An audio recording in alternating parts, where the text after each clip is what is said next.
స్థాయికి క్రీడాకారులు ఎదగాలి. ఎదగడానికి రాష్ట్ర ప్రభుత్వం కాంగ్రెస్ పార్టీ కట్టుబడింది. ఈ క్రీడాకారులను ముందుకు తీసుకోవడానికి అన్ని రకాలుగా సహకారాలు అందిస్తున్నటువంటి ఉద్దేశంతోనే ఇవాళ ఈ కార్యక్రమాన్ని చేయడం జరుగుతూ ఉంది. దశాబ్దాల క్రితం Afro Asian games, Commonwealth games ఆదిత్యున్న హైదరాబాద్ వాళ్ళ జాతీయ కరాటే ఛాంపియన్షిప్ ఆదిత్యమిస్తూ ఉంది. నేను మీ ద్వారా పొద్దున ముఖ్యమంత్రి గారు మాట్లాడుతూ జాతీయ కరాటే ఛాంపియన్షిప్ కాదు, హైదరాబాద్ నగరంలో వచ్చే రోజుల్లో ఏషియన్ కరాటే ఛాంపియన్షిప్ లో జరుపుకుందామనే మాట చెప్పడం జరిగింది. మై డియర్ ఫ్రెండ్స్, సీఎం గారు has accepted to host Asian Karate Championship in Hyderabad in next year. One more great event is going to happen in Hyderabad.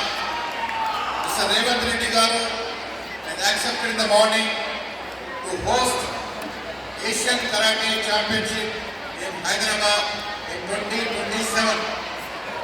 Karate 27 2027 Hyderabad వేదికగా Asia karate championship Hyderabad లో జరగబోతా ఉంది. దానికి ముఖ్యమంత్రి గారు సానుకూలంగా సమ్మతించారనే మాట కూడా ఈ సందర్భంగా మనవి చేస్తూ, స్పోర్ట్స్ ప్రేమికులైనటువంటి ప్రసాదన్న గారు ఇక్కడ అసెంబ్లీ నడపడంలో తింటా, వారు కూడా స్పోర్ట్స్ అంటే చాలా మక్కువ. కరాటే టోర్నమెంట్ ఇక్కడ జరుగుతున్నప్పుడు నేను అసెంబ్లీపై రిక్వెస్ట్ చేస్తే తప్పకుండా వస్తాననే మాట చెప్పడం జరిగింది. మా మిత్రుడు పొన్నం ప్రభాకర్ గారు రాష్ట్ర స్థాయిలో కబడ్డీ ప్లేయర్, మంచి కబడ్డీ ఆడే పొన్నం ప్రభాకర్ గారు అసెంబ్లీలో కూడా కబడ్డీ ఆడతారు. అదేవిధంగా నిఖత్ జరీన్ మా జిల్లా బిడ్డ, నా క్లాస్మేట్ కూతురు, ఇలా యావత్ ప్రపంచంలోనే మన పేరు ప్రశ్న తీసుకురావడానికి దోహదపడింది.